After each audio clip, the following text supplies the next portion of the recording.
Every morning, I see the same view from my window, white houses lining the Maple Tree Avenue. Among them, Helen's garden next door is particularly beautiful. Seasonal flowers bloom continuously, and on weekends, neighbors often stop to admire it. My family moved to this quiet residential area in Greenwich, Connecticut, 8 years ago. I had just started working at an investment bank in Manhattan then, spending my days completely immersed in work. That's when I met Michael, who would change my life completely. We met at a charity event at St. Mary's Church.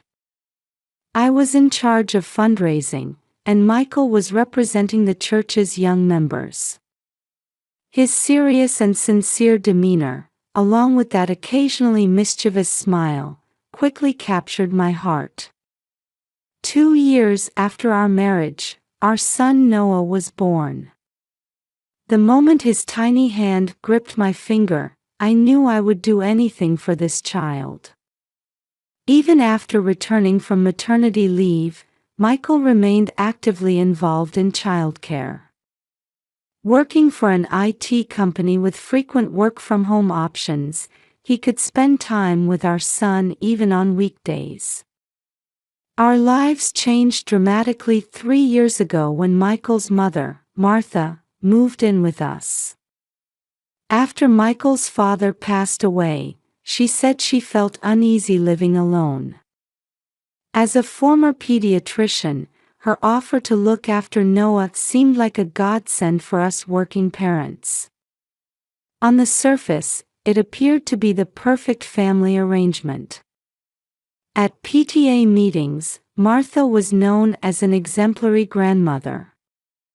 Even when my work got busy, she handled everything perfectly, from picking up Noah from school to accompanying him to his activities.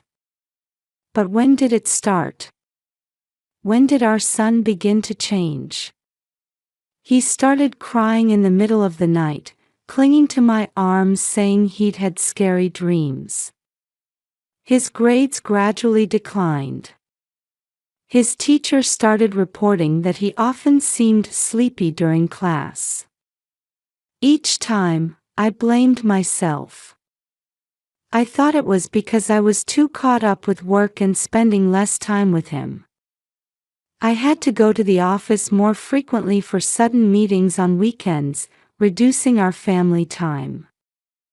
Michael was also busy launching a new project and couldn't spend as much time playing with our son as before.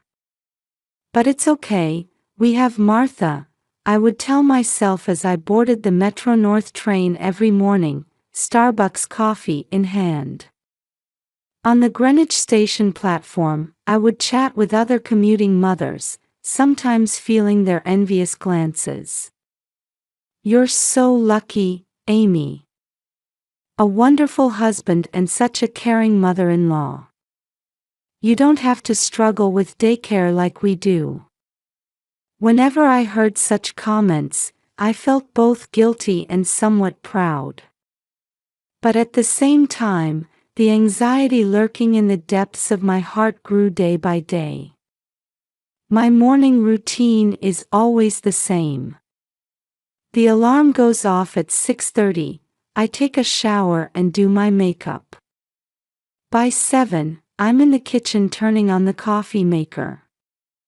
As the rich coffee aroma begins to fill the room, I hear Noah stirring upstairs. One morning, while making coffee by the kitchen window as usual, I noticed a figure in the neighboring garden. Helen, wearing her white gardening hat, was tending to her spring flowers. Her gardening skills are so impressive that people from the neighborhood come to photograph her garden on weekends. She sometimes teaches me tips about flower care too. That day, Helen seemed different. Her hands were unsteady as she tended to the flowers. Suddenly, she turned toward me and took out her smartphone. The lens was pointed at my house. At first, I thought she was just taking pictures of the garden. But no. She was clearly photographing my house, particularly focusing on the second-floor windows. When I waved at her, finding it suspicious, she quickly averted her gaze and disappeared into her house. The same thing happened every morning after that. Just past 7, when I was making coffee in the kitchen, Helen would invariably appear. And without fail, she would take pictures of my house. When I called out to her, she would just leave silently. My anxiety grew steadily. Why did she keep photographing my house? Why was she so fixated on the second-floor windows, especially around Noah's room? One day, I finally decided to go to the police. But they wouldn't take action, saying, unless there's concrete harm. True, Helen never left her property or showed any threatening behavior. She just took photos every morning. She's probably just getting ideas for her own garden design, the police officer said. But I didn't think so. There was something urgent, something unspoken in Helen's eyes. When I talked to Michael about it, he wasn't particularly concerned, saying, "Helen's fine. She's lived in this area for over 20 years. True, Helen was active in church activities and had a good reputation. But her behavior over the past 6 months was clearly not normal." And then, that day came. Early morning, as usual. As I stood in the kitchen, Helen appeared in the garden and, unusually, walked up to our gate. She held her smartphone as always, but this time, she didn't point the lens at me. "Amy." She called out to me in a trembling voice. Gone was her usual calm expression, replaced by one full of anguish. "The photos, why do you keep taking them?" I opened the door and walked to the gate.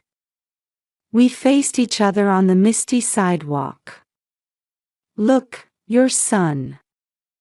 She held out her smartphone. On the screen was, my son, Noah. But with an expression I didn't recognize. My blood ran cold as I stared at the screen, Helen's hands trembling as she scrolled through it. New photos appeared one after another, all showing sides of my son I had never seen. The horrifying truth unfolded before my eyes. The photos were arranged chronologically, documenting my son's gradual loss of vitality. They showed the process of his smile fading away. "I've been concerned for 6 months, but I had no proof." Helen's voice seemed distant as my mind went blank. The expressions on my son's face in the photos, the bruises on his body, and the shadow of someone next to him. The next moment, I snapped back to reality. I returned the smartphone to Helen and rushed inside. At the entrance, without even putting on shoes, I grabbed my car keys. "I'm going to the police. Will you come with me?" My voice was shaking. Helen nodded silently and got into the passenger seat. I gripped the steering wheel, trying to control my trembling body. In my mind, my son's smiling face overlapped with the dark expression from the photos. As I turned at the intersection, I looked in the rearview mirror at my house. Behind that pristine white exterior, my son was still suffering. This reality felt like it would tear my heart apart. But now, I had to get to the police as quickly as possible. Our car sped through the quiet morning streets. The maple trees passed by like shadows. Helen sat silently in the passenger seat, still clutching her smartphone that held the truth I hadn't known, her hands trembling. After arriving at the police station, my sense of time became hazy. A uniformed officer led us to a small interview room, and a detective specializing in child abuse was called. The female detective who arrived examined Helen's photographic evidence one by one with a kind yet composed demeanor. "When did you start taking these photos?" "6 months ago," Helen's voice trembled. "At first, I thought I was imagining things. But..." She took out her smartphone and opened an organized photo folder. The photos, arranged by date, documented my son's daily life that I hadn't known about. March photos. Noah standing alone in the garden, winter's chills still lingering. Before 7 in the morning, while it was still dim. He's wearing his uniform, but his back is slightly hunched. The next photo shows Martha behind him, appearing to be lecturing him. Noah's shoulders seem to be trembling slightly. By April, the changes became more pronounced. "This is when the food restrictions seem to begin," Helen explained. The photos showed Noah sitting alone on the garden bench during lunch, holding just an apple. "You're eating too many sweets for snacks. No dinner until you finish your homework." The conversations captured by the security camera were laid out before the detective. "Your security cameras have quite good quality, Helen," the detective remarked. "My husband used to work for a security equipment company." Helen's voice trailed off. "After he passed away, the equipment remained. I never thought I'd use it like this." May. As spring weather invited children from the neighborhood to play outside, Noah was nowhere to be seen. "If you have time to play outside, you should be studying. You can play with friends after you get good grades on your tests. You're just a child who makes your mother and father sad." In the recorded conversations, Martha's voice grew increasingly cold. "This audio." "I installed recording devices in addition to security cameras," Helen said apologetically. "I thought we needed definitive evidence." By June, physical changes became noticeable. He had clearly lost weight and had dark circles under his eyes. He started visiting the nurse's office more frequently during breaks, but it was always complaining of sleepiness. He was being made to study at night, Helen explained, pointing to July's records. "Until late. From my bedroom window, I could see the light in Noah's room. Always until 1 or 2 in the morning. Then August. With summer vacation, the situation rapidly deteriorated. This is..." The detective drew in a sharp breath. The photos showed bruise marks on his arms. Scratch marks on his back. All in places hidden by clothing. Evidence of calculated, methodical abuse. "I fell during sports day practice. I was playing rough with friends. I scratched myself." In the recorded conversations, Martha was teaching Noah excuses to make. Why didn't I notice?" As my voice choked up, the interrogation room door opened. Michael burst in. "Amy." I got a call from the police. His voice trailed off as he saw the photos on the screen. Why would Mother? Michael's voice shook. We didn't notice. Unforgivable. This is absolutely unforgivable. The sound of him hitting the desk echoed in the small room. The detective quietly continued recording. Photos from September showed more insidious forms of abuse. Your mother and father don't really love you. They would have been happier without you. Even if you tell someone, no one will believe you. Confinement in the closet late at night. Discipline by withholding meals. Conversations showing escalating psychological control. We need to protect Noah, the detective's voice was calm. With this much evidence, an emergency protection order will certainly be issued. And at that moment, my phone rang. It was Martha. Amy. Noah wasn't feeling well today, so I had him leave school early. Martha's voice on the phone was unchanged. Gentle and full of consideration. But now we knew the cunning that lurked beneath it. We'll head to the scene immediately, the detective stood up. Ma'am, sir, could you please wait here? But as I started to protest, the detective cut me off with a gentle but firm expression. I understand how you feel. But we must avoid any escalation. Please leave this to the professionals now. Outside the window, police sirens began to wail. Michael and I held each other's trembling hands tightly. In my heart, words of apology to our son overflowed. Why hadn't we noticed? Living together every day, how had we overlooked this? Had we failed as parents?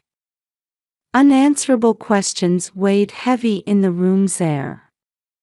The clock hands seemed to move abnormally slowly. A week after Martha's arrest, we left our son with my parents and had multiple meetings with specialists. In the waiting room of Greenwich General Hospital's child psychiatry department. Through the window, I could see maple trees swaying. Michael's hand gripped mine tightly. I'll introduce you to a trauma care specialist. Dr. Sonia Watson, a middle-aged female doctor in a white coat, smiled kindly. Children's drawings decorated the walls, and soft carpet covered the floor. In this room, our long journey to recovery would begin. First, let's talk about your feelings of guilt. Dr. Watson's voice was gentle. There are no perfect parents. Especially in modern society with dual-income households. What's important is how you act when you notice something. You both took appropriate action immediately. I shook my head while wiping away tears. But we should have noticed sooner. Living together every day. Amy, Michael embraced my shoulders. I feel the same way. And to think it was my own mother. His voice choked up. When the abuser is someone very close, detection becomes particularly difficult, Dr. Watson continued. Especially in cases like Martha, who was intelligent and highly respected socially. Even many professionals would have had difficulty detecting it. Therapy would be for the whole family. Individual counseling plus weekly family therapy. And most importantly, preparation for reuniting with our son. Reunion with Noah needs to be approached carefully. Jennifer Morris, the child psychology counselor, explained the reunion program. A child's heart is more delicate than adults imagine. Especially betrayal by family members who should be most trusted creates deep emotional wounds. The day of reunion. We waited for our son in the hospital's special room. The walls had bright wallpaper, and toys were placed around. My heart was racing. The door opened, and Noah entered. His thin body, his downcast expression. But when he saw us, his eyes lit up slightly. "Mom. Dad." His voice trembled. We desperately suppressed the urge to rush over and embrace him. Following Ms. Morris's guidance, we approached slowly. "Noah, we missed you." Michael's voice shook. Was I a bad child? Noah asked in a small voice. No, I answered immediately. You did nothing wrong. It was all Mom and Dad's fault. We embraced him. His warm, small body. I could tell he was thin. But I could feel his steady heartbeat. Will Grandma not come anymore? No, she won't, Michael answered. We'll never let anyone hurt Noah again. From that day, a new life began. Michael increased his work-from-home days, and I adjusted my working hours. The St. Mary's Church community also warmly supported us. Raising children isn't meant to be done alone. After Sunday service, Reverend Margaret spoke to us. In the church support group, we met families with similar experiences. Their words resonated deeply. There's no such thing as a perfect family. What's important is the willingness to understand each other. Take it one step at a time. Light will surely come. Greenwich Academy also fully cooperated. Regular meetings with the school counselor. Careful observation by his homeroom teacher. Gradually, changes began to appear in Noah's school life. Teacher, I solved the math problem. A proud voice we hadn't heard in a long time. When I picked up Noah after school, I started seeing him playing with friends. The hesitant smile from before was gradually returning. On weekends, we treasured family time. Picnics in the park. Watching movies. Sometimes just relaxing together on the sofa. Hey, Mom. One day, Noah asked me. What is it? I want to become a doctor when I grow up. Surprised by these unexpected words, I caught my breath. But not like Grandma.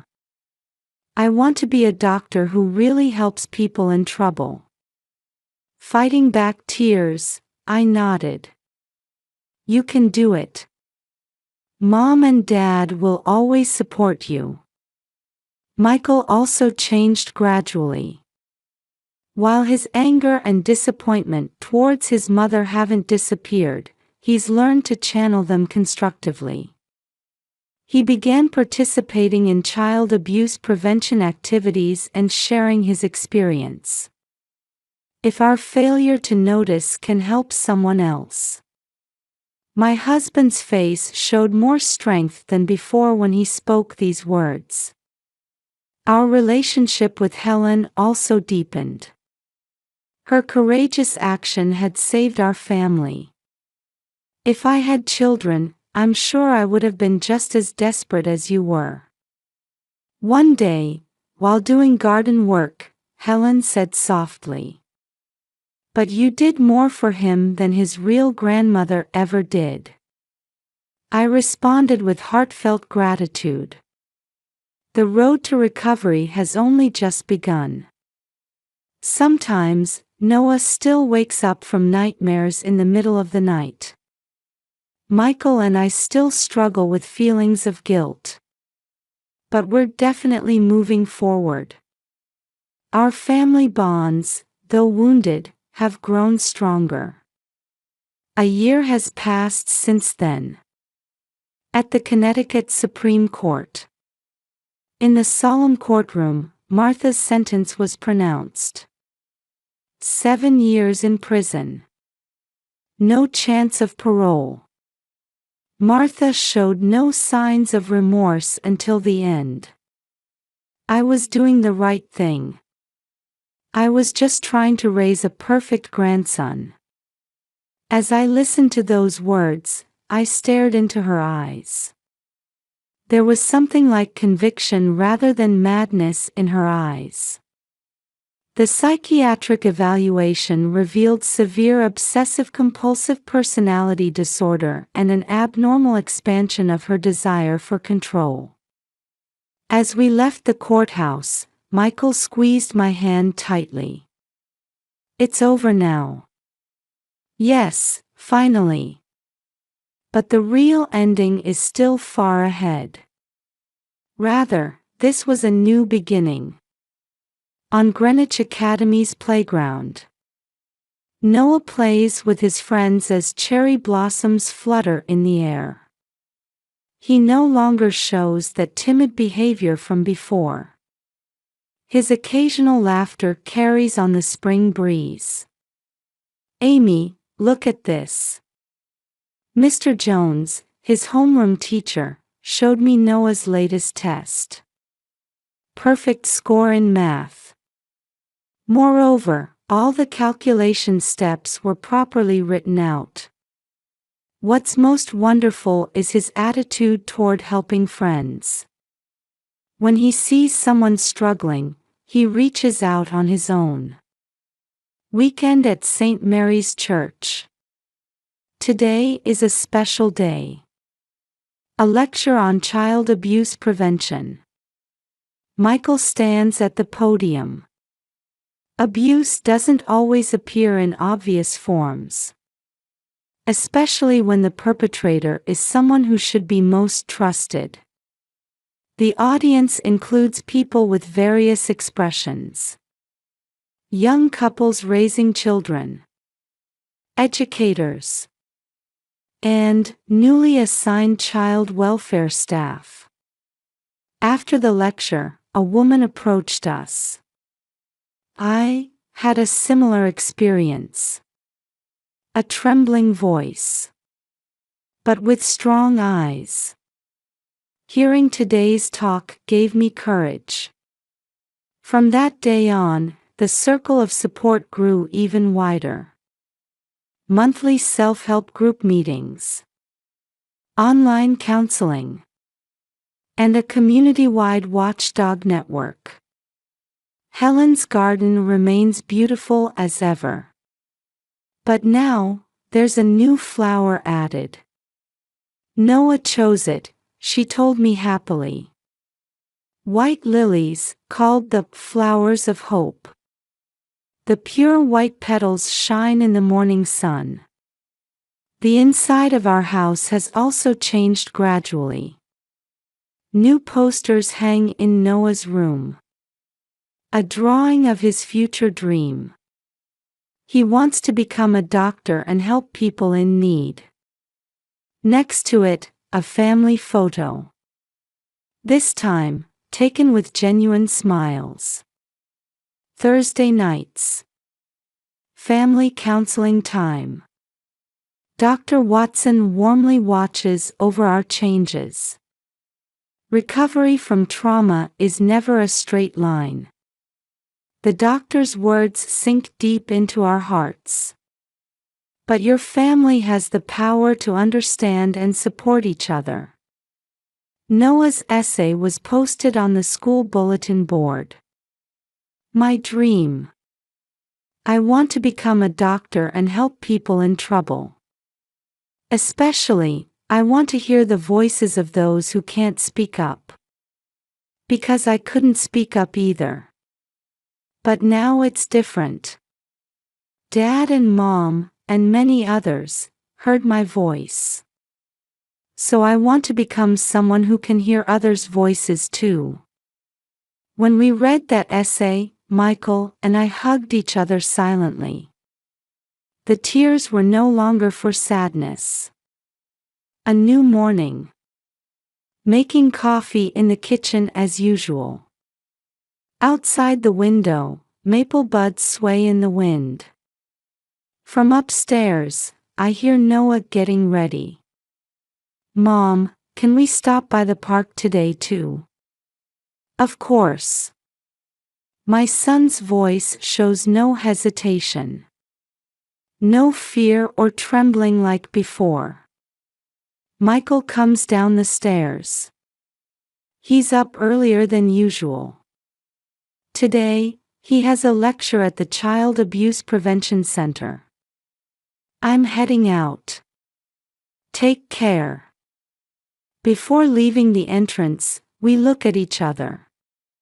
There's an unspoken understanding between us. Next door, Helen begins tending her garden. Today too, her camera captures the garden flowers. No anxious shadows appear in them anymore. Good morning, Amy. Good morning, Helen. The morning sun illuminates the quiet residential street. Everything up until yesterday certainly exists within us.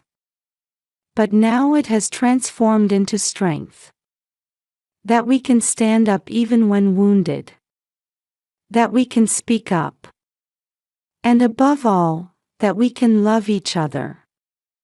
These lessons came from our neighbor's small but certain courage, who kept taking pictures of my house every morning.